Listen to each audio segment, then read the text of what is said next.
ओम शक्ति जी, जय माता की, जय चंडी माँ। सब भक्तों को जय माता की जी। माँ चंडी सब पे दयावान हो, कृपावान हो। आज देखिए कितने भक्त जो हैं माँ चंडी से जुड़े हैं, और आज बहुत ही विशेष दिन है और विशेष समय भी है।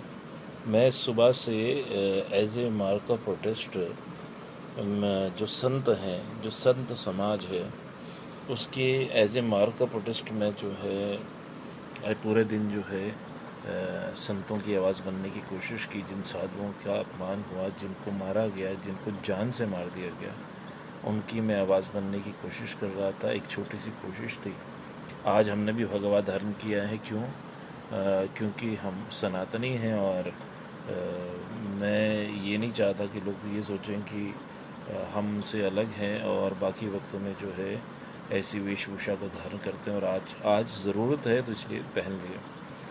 अब आप लोग जो हैं, जितने लोग भी मेरे से जुड़ते हैं, उन सब से मैं अनुग्रह मेरा ये है कि आप सब लोग जो हैं थोड़ा सा अपने अंदर की शक्तियों को जागृत करें। और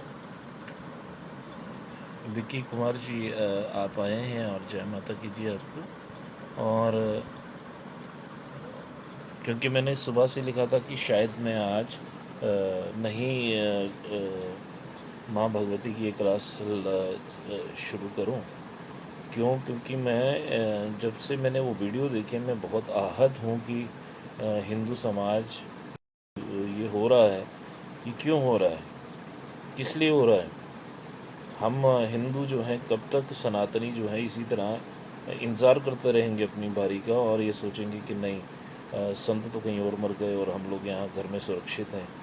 आप इस बात को समझें, ये कोई छोटी बात नहीं। और जब जब मैं उस वीडियो को देख रहा हूँ, तो आप यकीन नहीं करें, कल मैं रात को सो नहीं पाया। और जितने मेरे से जुड़े भक्त हैं वो और जितने लोग हैं वो इसको शेयर ज़रूर करें। देखिए,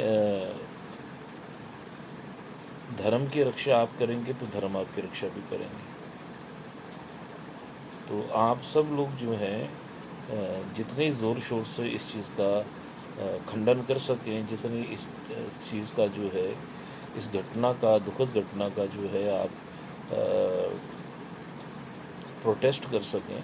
आज पूरे दिन भर मैंने अपनी डीपी पे वही रखा, क्योंकि अगर हम संतों की आवाज़ नहीं बनेंगे तो कौन बनेगा? तो हम लोगों को फिर अधिकार भी नहीं है इस तरह की बातें, बड़ी बड़ी बातें करने का। तो डरिए नहीं कुछ। आज पूरे दिन जो है मैंने यही वीडियोस अपलोड करा और यही सब चीज़ें दिखाई हैं कि कुछ सनातनी लोग जागें और सरकार तक अपनी आवाज़ पहुंचाएं भाई। और अगर आप नहीं पहुंचाएंगे तो फिर कौन पहुंचाएगा? तो थोड़ी देर के लिए आज क्लास शुरू करने से पहले हम लोग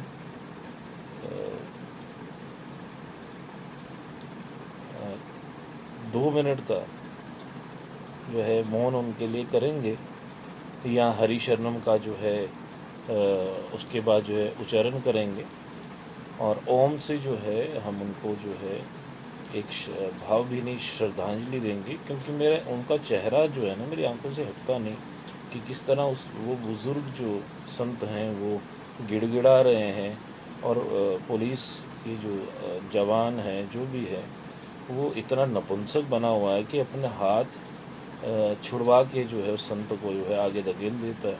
और अगर आप देखें उस कमरे से जैसे ही बाहर निकालते तो एक पीछे से एक आदमी जो है उसको लात मारता है, संतों को लात मारी जाती है।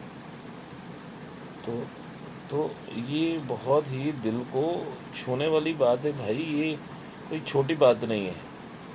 और हम लोग जो है ना, हम लोग पता नहीं अपनी बारी का इंतज़ार कर रहे हैं कि वहाँ पे ये घटना घट गई, हमारे साथ नहीं घटेगी। आप चारों तरफ देखिए घटना घट रही हैं, और गजवाई हिंद तो चल रहा है, और रही सही कसर तो ये जो कम्युनिस्ट लोग करने वाले हैं आपकी पूरी।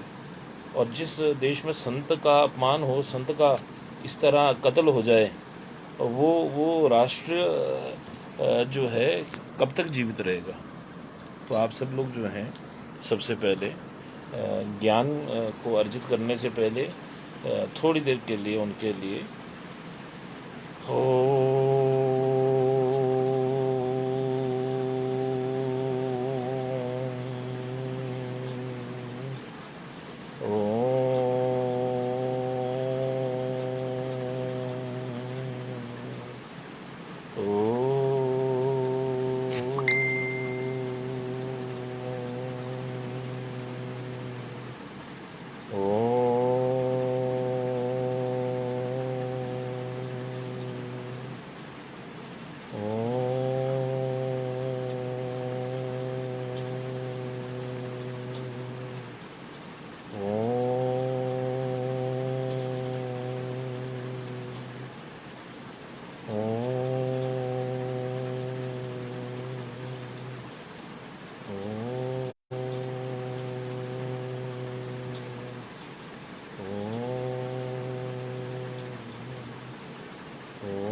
सब लोग जो हैं प्रे ज़रूर करिएगा, क्योंकि अगर आप इंसान हैं तो अपने आप को उनके दर्द से, उनके दुख से जो है, उनके उस भय से जोड़ने की कोशिश करें अपने आप को। बहुत ही मुश्किल, मैं रात भर सो नहीं पाया, मैं सच बताऊं। अगर कई लोग देख रहे होंगे तो मेरे मैसेज रात के 2 बजे भी आ रहे, मुझे नींद ही नहीं आ रही थी, क्योंकि मैं इंसान हूँ और मुझे भी ये चीज़ें जो है ना, किसी की भी हत्या जो है, और ऊपर से संत की हत्या, जो अपने गुरु को जो है श्रद्धांजलि देने के लिए जा रहे थे और गलती से जो है वो जो है शॉर्टकट लेने वाले होंगे या फिर सड़क पर नाके होंगे तो गांव के अंदर से निकलने की कोशिश की होगी। क्योंकि ये कोशिश तो मैंने भी की और मैं सोच रहा था कि हम लोग कितने लकी हैं कि भाई हम लोग बच गए। क्योंकि एक दफ़ा मैं नकोदर जा रहा था जलंधर से, तो हमारा जो जो गाड़ी में वो दिखाता है कंपास सा कि भाई आप कहाँ से जाओ, कहाँ से टर्न करो, तो शॉर्टकट में हमें खेतों में उतार दिया और पूरे गांव के अंदर से। और गांव में वहाँ पे भी पैरे कर रहे थे, तब वहाँ पे पंजाब में जो है ऐसी बात चल पड़ी कि भाई जम्मू कश्मीर के कोई मिलिटेंट यहाँ पे घुसे हुए हैं, तो हमारी गाड़ी तो जेके वाली थी। तो भगवान की कृपा है कि मेरी परिवार साथ में था, तो शायद लेडीज़ को देख के जो है वो लोग थोड़े कन्विंस हो गए। लेकिन मैं समझ सकता हूँ कि लोग कैसे गांव के अंदर आदमी चला जाता है, क्योंकि कई दफ़ा घटनाएं घट जाती हैं। लेकिन ये नहीं है कि वो गांव जो था वो समझदार लोगों का था, उन्होंने देखा पहले, समझा। और यहाँ पे तो शैतानों का गांव है, वो शैतान लोग थे। उन लोगों ने ये नहीं देखा कि भाई अंदर संत बैठे हैं, भगवाधारी हैं, क्योंकि वो कम्युनिस्टों का गांव है वो, या फिर किसी विशेष संप्रदाय ना, कान सुन के पक गए। विशेष संप्रदाय, ये विशेषता है संप्रदायों की। तो एनफ इज़ एनफ। अगर हम खुद के लिए खड़े नहीं हुए, अपने हिंदू संस्कृति के लिए खड़े होंगे, कौन खड़ा होगा बताइए। हमारा भजन कीर्तन करना, हमारा कुछ भी करना जो है ना व्यर्थ है फिर। क्योंकि भगवान श्री कृष्ण ने कहा धर्म क्षेत्र कुरुक्षेत्र। जब अधर्म की लड़ाई, धर्म की लड़ाई हो, तो अधर्म के लिए, अधर्म की के ऊपर जो है विजय प्राप्त करने के लिए शस्त्र उठाने पड़ते हैं। और ये कहाँ है अखाड़ा परिषद, कहाँ है नांगे साधु, कहाँ पे है जितने हिंदूवादी जो संगठन हैं। और जब तक आप अपनी संगठित शक्ति को नहीं दिखाएंगे तो आप जो हैं ऐसे मरते रहेंगे।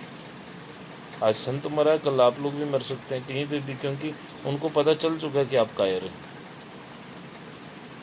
आप कम से कम कायर मत बनिए, प्रोटेस्ट करिए, फेसबुक पे लिखिए। जब 1000 आदमी ट्वीट करता है, 1000 आदमी लिखता है, तो बहुत बातें हो जाती हैं। हथियार उठाने के लिए नहीं आपको कह रहे हैं, लेकिन ये है कि मैंने मांग की थी कि भाई शस्त्र धारण करना हिंदू समाज में भी होना चाहिए अपनी सेल्फ प्रोटेक्शन के लिए।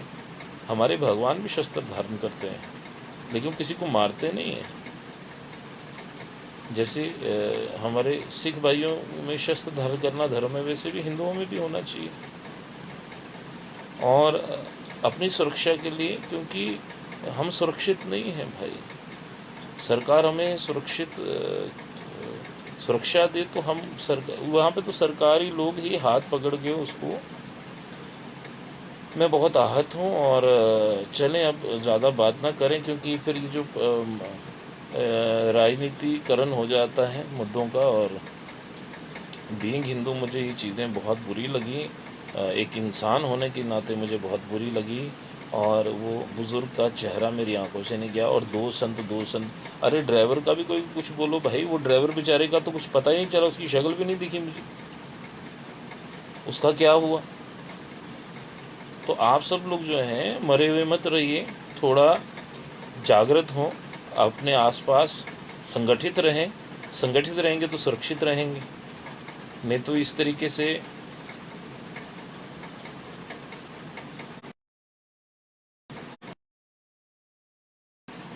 मैं ज़्यादा इस पे वो नहीं करना चाहता। तो बाकी आप सब लोग कैसे हैं? आशा करता हूँ सब अच्छे होंगे, सुरक्षित होंगे। जब तक हम लोग जो है ना अपने धर्म के प्रति जो है सजग नहीं रहेंगे, ज्ञान नहीं होगा, हमें अपना धर्म भी मजाक बना हुआ है कि भाई पता नहीं भगवान है भी कि नहीं, पता नहीं गीता जी झूठ बोल रही हैं। आप देखिए बाकी धर्म के लोग अपने किताबों पे कितना यकीन करते हैं, और हम किताबों पे यकीन नहीं करते हैं, बाबों पे यकीन करते हैं। और बाबे भी वो जो सही वाले नहीं हैं, जिन्होंने ज्ञान ही नहीं दिया कि संगठित रहिए। हिंदू संगठन में जो है शक्ति होती है, और गलत को गलत कहने का धर्म होता है। आप गलत को गलत ही बोलिए कि ये गलत हुआ। हम में तो इतना भी नहीं, चार इन लोग बैठे होते हैं, हम ये भी नहीं बोल सकते कि भैया ये गलत हुआ, क्योंकि हम देखते हैं। तो कब तक हम जो हैं अपने धर्म के लिए जयचंद बने रहेंगे? भाई थोड़ा सा उठिए, जागृत होइए, और समाज को भी जागृत करिए। देखिए मैं शाम को रात को इसलिए आता हूँ कि अपने सारे काम, अपने सारी चीज़ें ख़त्म करके फिर मैं शाम को, ये समय मेरा है, इसमें मैं धर्म की सेवा करने के लिए आ जाता हूँ। तो सब लोग थोड़ा थोड़ा समय दे सकते हैं, ऐसी बात नहीं है। नौकरी भी करनी चाहिए, परिवार भी देखना है, और उसके बाद अपने धर्म को भी जानना है, पढ़ना, और धर्म की रक्षा के लिए भी खड़ा होना। धर्म तो धर्म तुम्हारी रक्षा करेगा। और कृपया थोड़ा,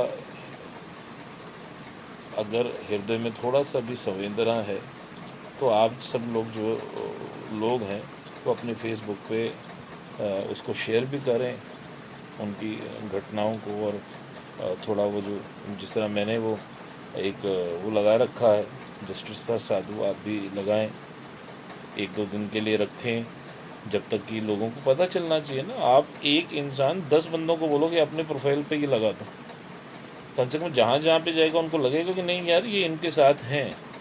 आए तो कोई मरता है बस, उसके पीछे तो कोई भी खड़ा नहीं होता। और साधु के लिए नहीं खड़े होंगे तो साधु तुम्हारे लिए खड़ा होगा क्या? कभी नहीं खड़ा होगा। वो कहेगा भैया हिंदू लोग तो कभी अपनों के नहीं बन पा रहे। चलो एनी हम इस चीज़ों में नहीं जा रहा हूँ मैं, क्योंकि ये तो अपनी अपनी सोच है। लेकिन सच का साथ दें, और अगर सच में आपको बुरा लगा है तो आप अपने कुछ तो रोष प्रकट करिए।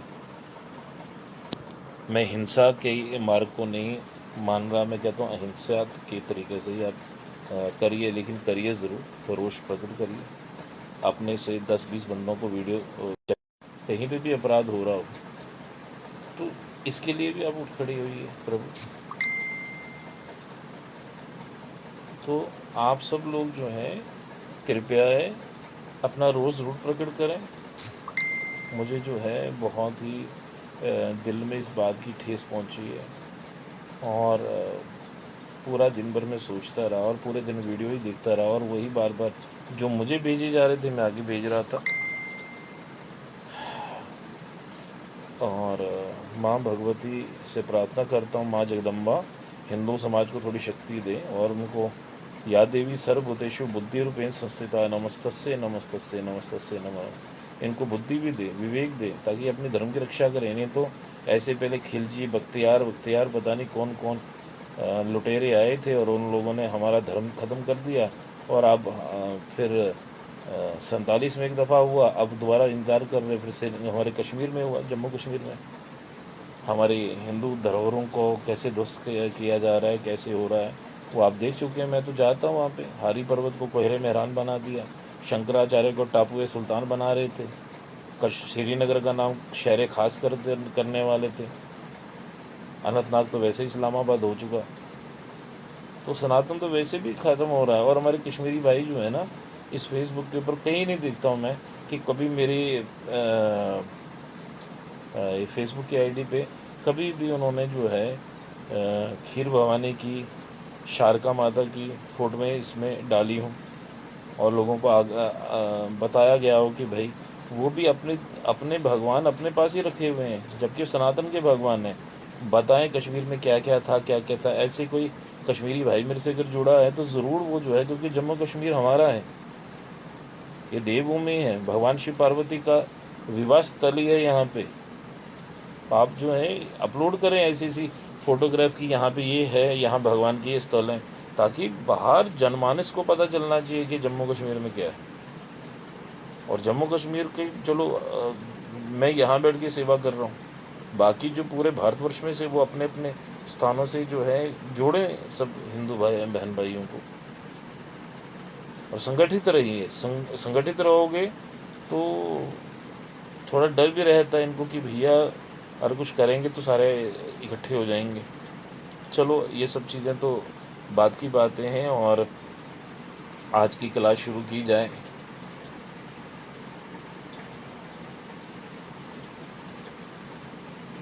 तो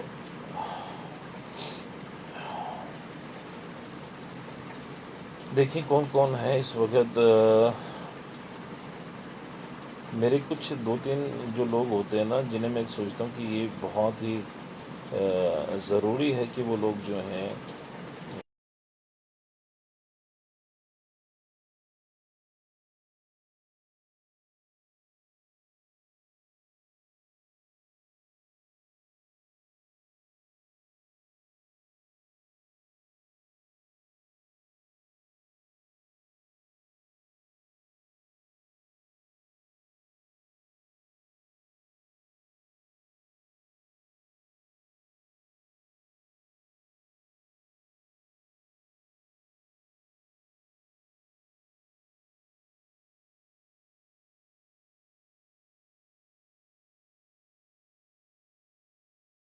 कल्याण करें।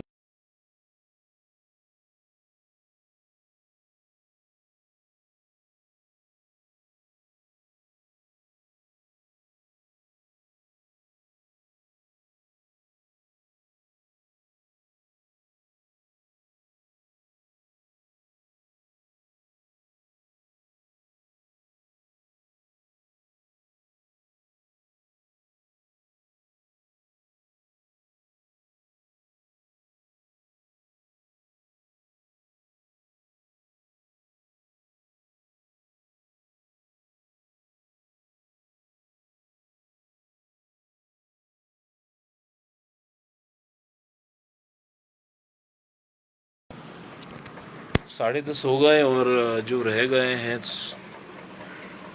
तो मैं तो पहले भी कहता हूँ, जो सोता है वो खोता है।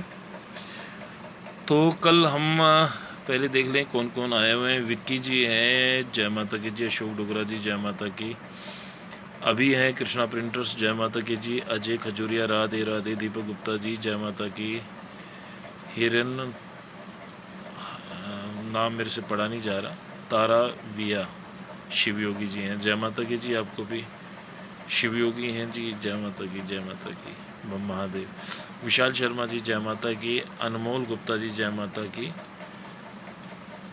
बिल्कुल जी, फांसी से कुछ कम नहीं होना चाहिए। लेखराज जी हैं जी, जय माता की, ओम शांति। वंदना कुलसोत्रा, दीपक गुप्ता, फिर रिकी पंडित जी, और सबका धन्यवाद। उत्तम सिंह जी, जय माता की जी। और संजीव कपूर जी हैं, सौरभ, जय चंडी माँ।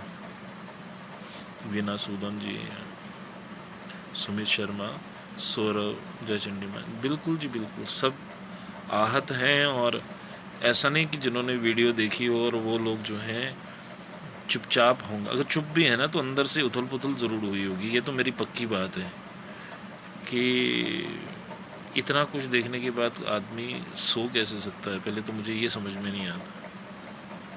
मेरा फेसबुक पता नहीं किस वक्त जो है ये बंद कर देंगे, क्योंकि मैं चुप रहाए बगैर रह नहीं सकता। क्योंकि धर्म की पताका इसलिए तो पकड़ी है कि भाई आप जो हैं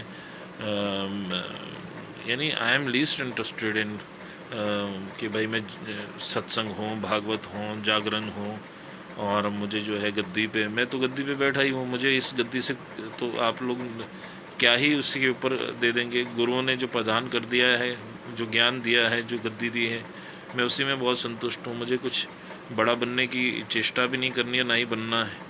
लेकिन यही है कि सच को सच बोलना ही धर्म है। और सच देख के आंखें बंद करना। शेर आया और खरगोश आंखें बंद कर ले कि शेर नहीं आया, तो ये करना और कहना भी जो है, और धृतराष्ट्र की तरह मैं आंखें बंद नहीं कर सकता, क्योंकि ये मेरा धर्म के खिलाफ है। जो आसपास होता है उसका प्रोटेस्ट करना चाहिए हर हिंदू को, हर सनातनी को। एक नहीं है हम। और ये नपुंसकता छोड़िए और चूड़ियाँ पहन लो। यहाँ चूड़ियों वाली भी माताएं जो हैं बड़ी स्ट्रांग है। ये तो शब्द मुझे अच्छा नहीं लगता, चूड़ियाँ पहन लो। चूड़ियाँ जो जिन्होंने पहनी आजकल वो ज़्यादा तेज़ हैं। झांसी की रानी भी तो चूड़ी पहनती थी, लेकिन तो मैं तो कहता हूँ नपुंसक है महाराज, बिल्कुल ही। तो इसलिए थोड़ा अपने धर्म की पताका को हाथ में पकड़िए और आसपास देखिए, अगर कुछ गलत हो रहा है तो उसके प्रति के रोष प्रकट करिए, खड़े होइए, संगठित होइए।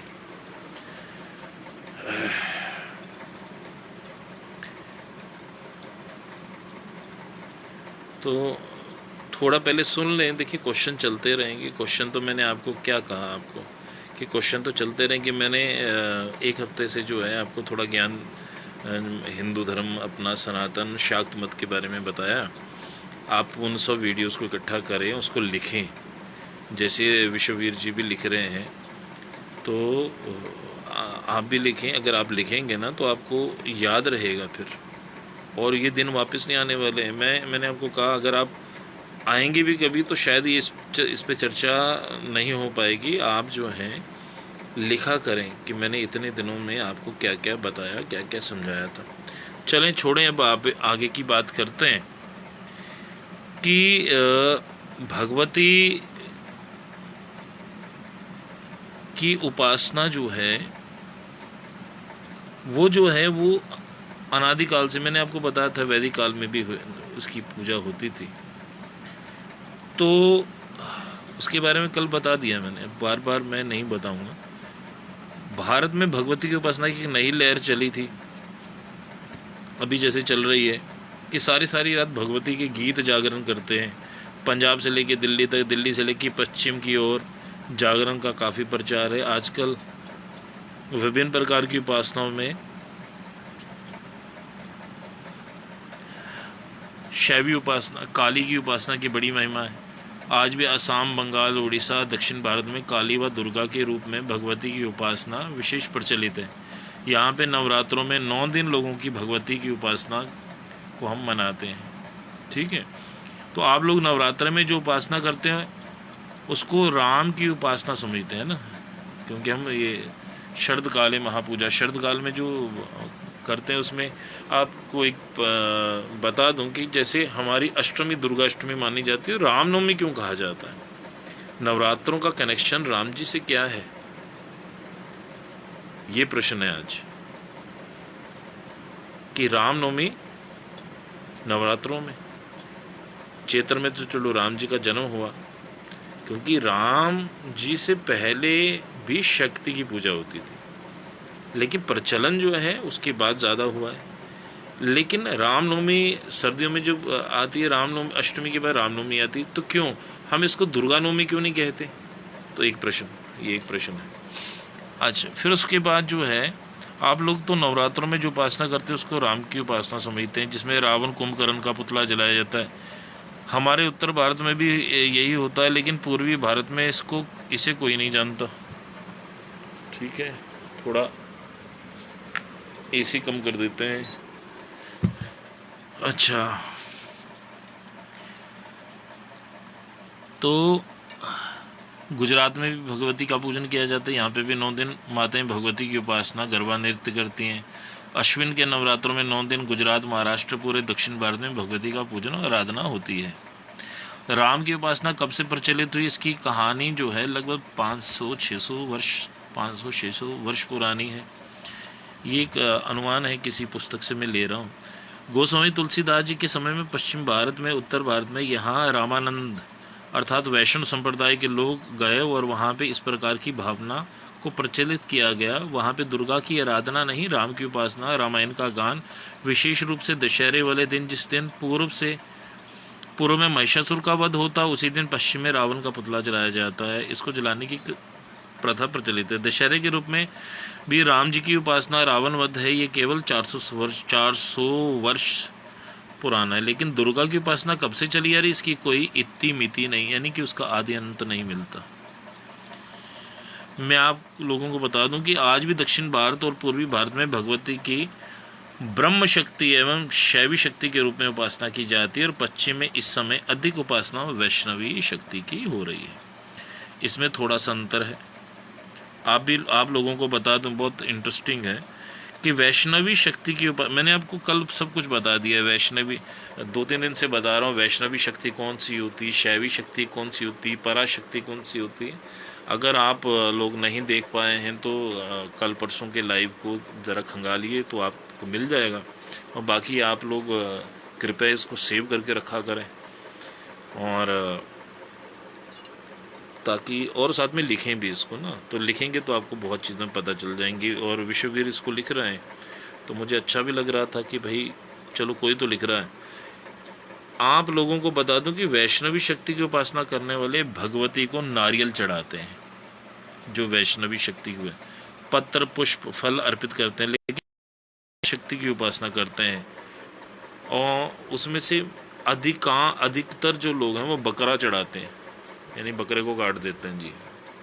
आज भी भारत के पूर्वी भाग में बकरा या भैंसा काटा जाता है। ये वैष्णव सिद्धांत नहीं है, इसको मानने वाले बहुत कम रह गए हैं। प्रायः ये लोग किसी प्रकार की वासना के शिकार वे अब भी भगवती को इसी प्रकार से करते हैं। अन्यथा बहुत से स्थान जहाँ को मैं पर्सनली जानता हूँ वहाँ पे बकरे काटना बंद हो गया लेकिन अगर आप, मैं भी असम कामाख्या गया था, वहाँ पे तो अभी भी बलि प्रथा है, संडे कट्टे की, और पता नहीं किस किस की देते हैं भाई बलि, कबूतर की, और मेरे से तो देखा भी नहीं जाता।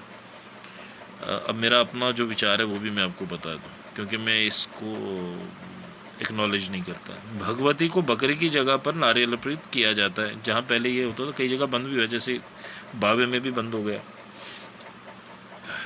वैष्णवी शक्ति की उपासना भारत में दिन ब दिन बढ़ रही है। आप लोगों को मालूम होगा कि जम्मू में जो ऊपर वैष्णव देवी का स्थान है, जहाँ लोग 12 महीने दर्शन करने के लिए आते हैं, वैष्णवी माता की, जिसको त्रिकुटा माता भी कहते हैं, उसकी उपासना करते हैं। भारत में और अनेकों स्थानों पे वैष्णवी देवी की उपासना में लोग नारियल का प्रयोग करते हैं। अधिकांश वे स्थान प्रयोग करते हैं। आप लोगों ने शायद कभी सुना होगा कि भगवान शंकर के अपमान को ना सहकर सती माता जो थी वो दक्ष के यज्ञ में अपने आप को होम कर देती हैं, यानी कि अपने प्राणों की आहुति दे देती हैं। उस समय राजा दक्ष की यज्ञ को भंग करने के लिए भगवान शंकर वीरभद्र नाम के एक दूत को भेजते हैं। वीरभद्र जाकर दक्ष के यज्ञ को भंग करता है। बाद में भगवान शंकर सती के शव को लेकर घूमते हैं और तांडव करते हैं। भगवान शंकर जब बहुत देर तक लेके रहते हैं तो उस समय देवताओं की प्रार्थना पर भगवान विष्णु ने अपने चक्कर से उस शव को टुकड़े टुकड़े कर दिया। उसके 52 टुकड़े, जहाँ जहाँ सती के शरीर के अंग के वो टुकड़े गिरे वो शक्ति पीठ बन गए। इस प्रकार भारत में 52 शक्ति पीठ हैं। इन 52 शक्ति पीठों में भगवान शंकर की शैवी शक्ति और सती की आराधना होती है। किसकी आराधना होती है? सती की आराधना, और ये शैवी शक्ति की है। वहीं पे प्रायः बकरे कटते हैं। बकरे क्यों काटते हैं?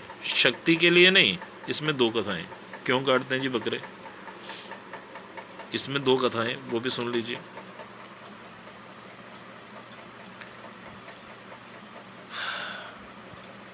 जिस समय वीरभद्र ने दक्ष प्रजापति का सिर काट लिया था, उस समय देवताओं के आग्रह करने पर भगवान शंकर ने बकरे का सिर काटकर प्रजापति के सिर पर रखा और उन्हें जीवन प्रदान किया। ये पौराणिक कथा शिव पुराण में भी आती। एक तो वे बकरा काली को अर्पित करने का चिन्ह बन गया, उस वक्त से वो चिन्ह बन गया। दूसरा वेद का एक मंत्र जिसमें बताया गया कि ये जीव अज है। बकरे के लिए हमारे संस्कृत के अज शब्द का प्रयोग होता है। अब मैं संस्कृत श्लोक आपको दिखा देता हूँ, लेकिन ये एक वेद का मंत्र जिसमें बताया कि अजा माने बकरी और अजा माने प्रकृति, अजन्मा शक्ति और आदि शक्ति। अजा जो है वो अपने स्वरूप वाले अनेक प्रकार की प्रजाओं को सृजन करते हैं। उसको एक अज जो उसको अनुरुक्त भोग करता है, दूसरा अज उसे भुक्त भोगा का त्याग कर देता है।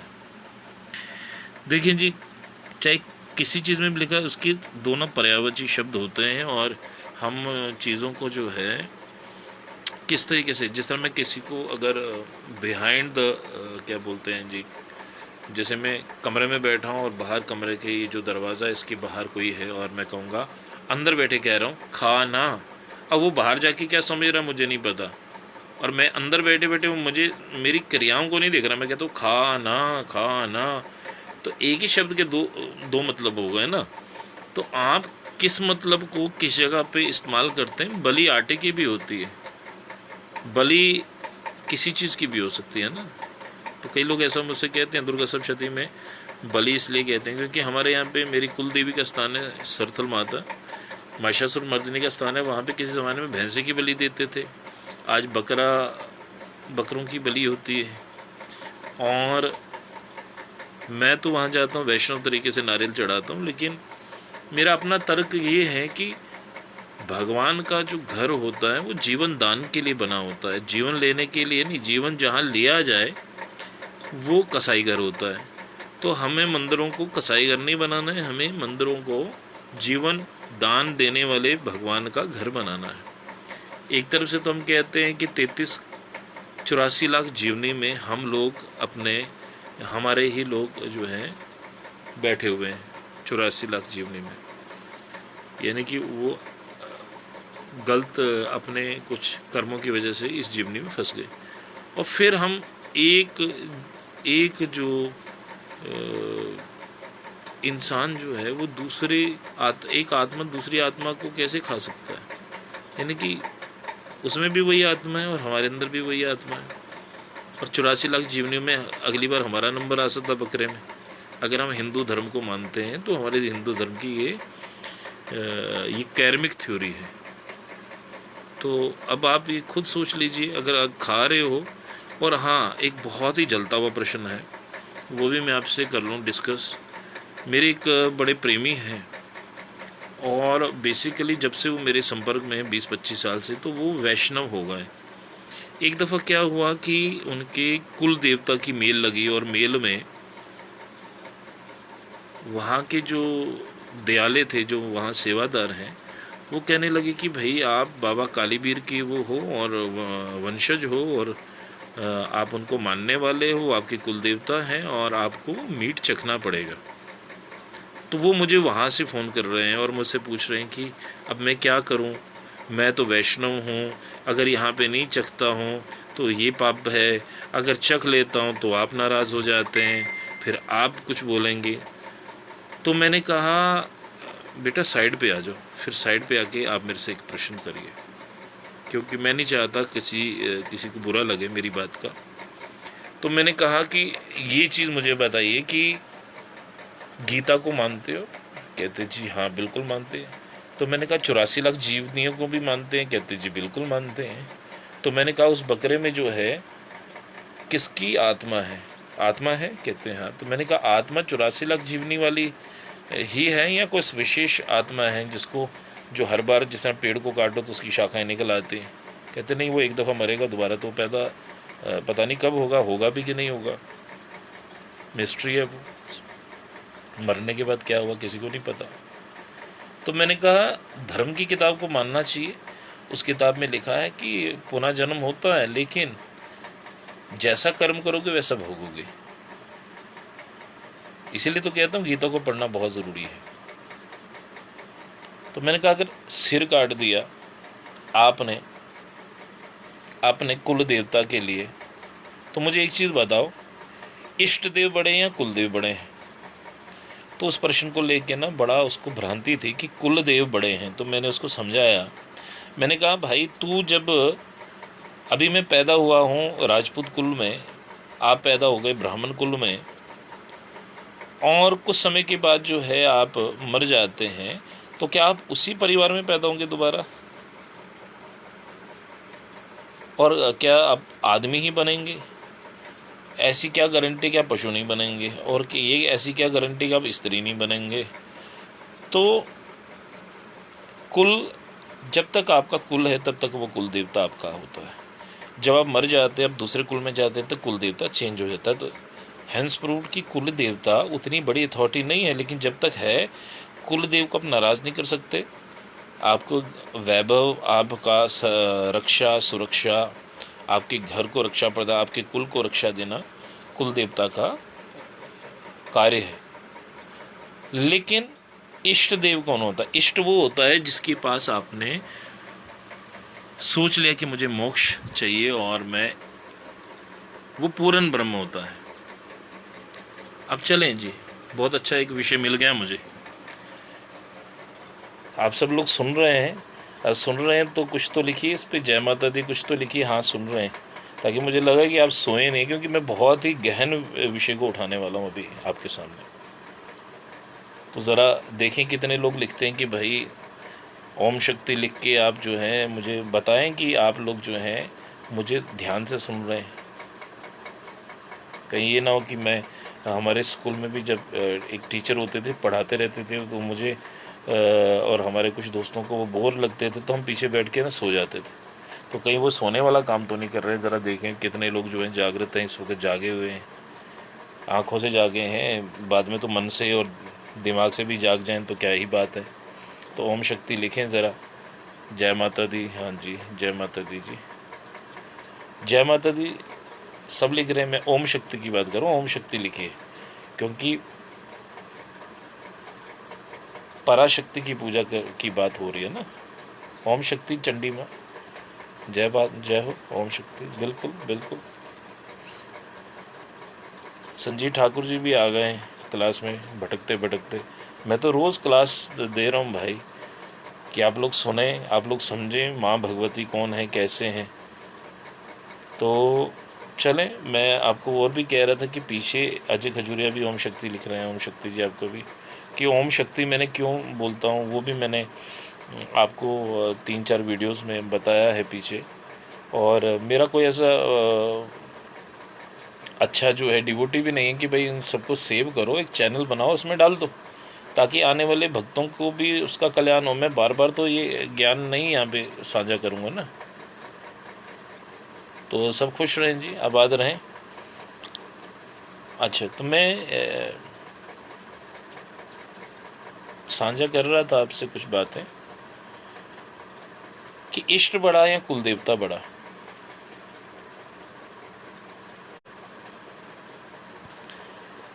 इष्ट सबसे बड़ा है, क्योंकि एक होता है पूर्ण ब्रह्म, एक होता है। सुशील जी आप बहुत ही एब्सेंट रहे हैं, पिछले 3-4 क्लासेस आपने छोड़ दी हैं, और मैंने कोशिश किया था कुछ चीज़ें आपको टैग करने की। आपने इतनी ज्ञानवर्धक चीज़ें जो है ना, जो कभी भी 18-20 साल में मैंने कभी किसी के सामने प्रकट नहीं की, और लॉकडाउन की वजह से मैं बैठे बैठे मैंने कहा चलो यार कल्याण हो जाए। तो आप भी पुरानी जो वीडियोस हैं, कोई 5-6 दिन की लाइव जो मेरी वीडियोस हैं, हालांकि ढूंढना बड़ा मुश्किल है, लेकिन ढूंढ लीजिएगा।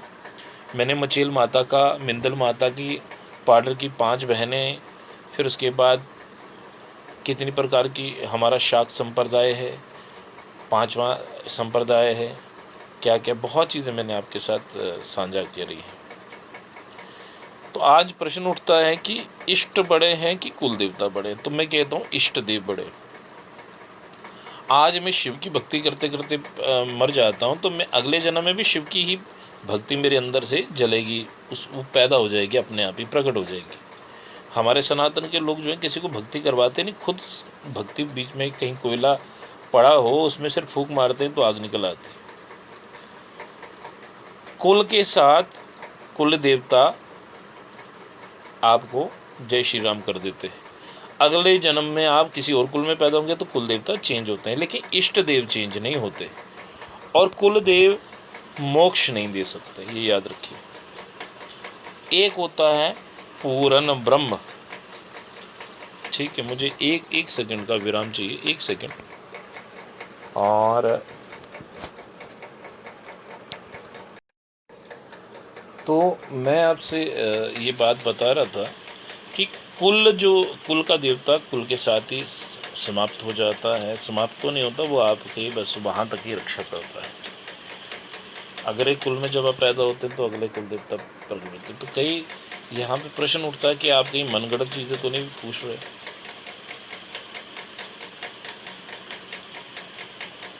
तो आप ये समझें, मैं आपको बताना चाहता हूँ कि ब्रज में इंद्र देवता जो है कुल देवता थे, और इंद्र देवता का अहंकार था और कुछ ऐसी चीज़ें थी जो ठीक नहीं थी। तो भगवान श्री कृष्ण पूर्ण ब्रह्म, उन्होंने कह दिया भाई इंद्र की पूजा मत करो, गोवर्धन की पूजा करो। तो यहाँ से हम उसको ले सकते हैं कि भैया एक है पूर्ण ब्रह्म। मैंने पीछे बताया था आपको पूर्ण ब्रह्म क्या है। एक है पूर्ण ब्रह्म, एक है आपकी कुल देव। अब किसको चुनोगे, किसकी बात को ज़्यादा मान्यता दोगे? संसार में रहना है तो कुल देवता की पूजा करिए, लेकिन कुल देवता आपको मोक्ष नहीं दे सकते। जैसे मैं आपको एक छोटी सी एग्जांपल देता हूँ। एक होता है अवतार, एक होता पूर्ण ब्रह्म, एक होता अवतार, एक होता है अंश अवतार, एक होता आंशिक अवतार। ध्यान से सुनिएगा और इसको लिखिए जब आपको समय मिले। पूर्ण ब्रह्म भगवान शिव, ठीक। और भगवान शिव के गले में एक नाग है जिनका नाम है वासुकी नाग, जो भद्रवा की राजा हैं। वासुकी नाग अंश अवतार, भगवान शिव पूर्ण ब्रह्म,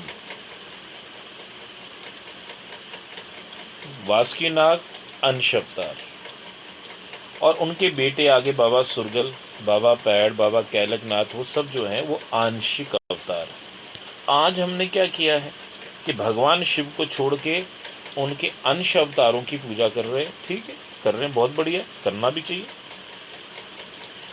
लेकिन अंश अवतार की पूजा का मतलब है कि हो भगवान शिव की पूजा रही है, हम उसी में ना फंसे रह जाएं।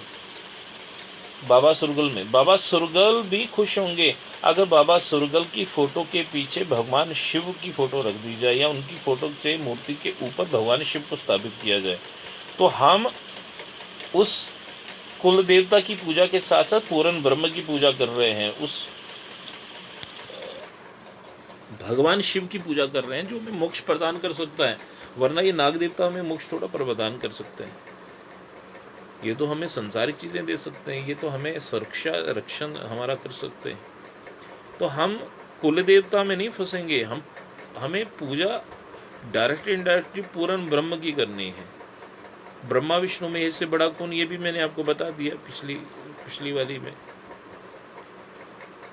अगर आप पीछे के लाइव देखें तो 5 दिन, बस मैंने कहा ना 5-6 दिन, एक हफ्ते के भी लाइव ढूंढें और उस सबको जो है चैनलाइज करके देखें तो आपको समझ में आना शुरू हो जाएगा। तो यहाँ पे ये है कि पूर्ण ब्रह्म कौन है। पूर्ण ब्रह्म मैंने आपको बता दिया था, ब्रह्मा विष्णु भगवान शिव की पूजा करना पूर्ण ब्रह्म की पूजा है। और उनको कौन डायरेक्शन देती, वो भी मैंने आपको बताया था, पराशक्ति उनको जो है डायरेक्शन देती है, क्योंकि उन्हीं के बच्चे हैं वो सब। और अनगिनत, there are infinite universes and हमारे आवर यूनिवर्स नेम इज प्रश्मनी गर्भ। हमारा जो ब्रह्मांड है इस गैलेक्सी में, इस पूरे जो आपकी जो गैलेक्सी है, आकाश गंगा है, इसके अंदर जो सबसे छोटा ब्रह्मांड जो है वो हमारा ब्रह्मांड है। और ऐसे अनगिनत ब्रह्मांड हैं जो साइंस अभी ढूंढ रही है। देयर आर इनफाइनाइट यूनिवर्सेस, और हर एक ब्रह्मांड को चलाने के लिए एक ब्रह्मा, एक विष्णु, एक महेश की ज़रूरत होती है। और हर ब्रह्मा विष्णु महेश को शक्ति की ज़रूरत होती है अपनी क्रिया को करने के लिए। तो भगवान शिव के साथ उसकी शक्ति होती है, वैसे ही ब्रह्मा के साथ उनकी गायत्री सरस्वती शक्ति है, फिर उसके बाद विष्णु जी के साथ महालक्ष्मी की शक्ति है। तो अब हम उनकी भी पूजा नहीं कर रहे हैं, और पराशक्ति करनी चाहिए वो शक्ति की पूजा भी नहीं कर रहे हैं, और हम कर रहे हैं उनके गले में पड़े हुए जो नाग हैं, वासुकी नाग, जो उनके अंश अवतार हैं, उनके आगे बेटे की आंशिक अवतार की, और फिर कहते हैं हमें मोक्ष की प्राप्ति होगी। ऐसा नहीं हो सकता। हाँ, हो कैसे सकता है कि हमें वो भी ना छोड़ें और वो भी ना छोड़ें। तो हम उन नाग देवता के साथ में भगवान शिव की फोटो रख दें, और ये बात समझें कि ये उनके गले में जो नाग हैं, नाग देवता वासुकी नाग जी, प्रणाम है उनको, और उनके आगे जो पुत्र हैं और ये सब जो है भगवान शिव का परिवार है और हम पूर्ण ब्रह्म की उपासना करते करते नाग देवता जी आपकी सेवा पूजा कर रहे हैं।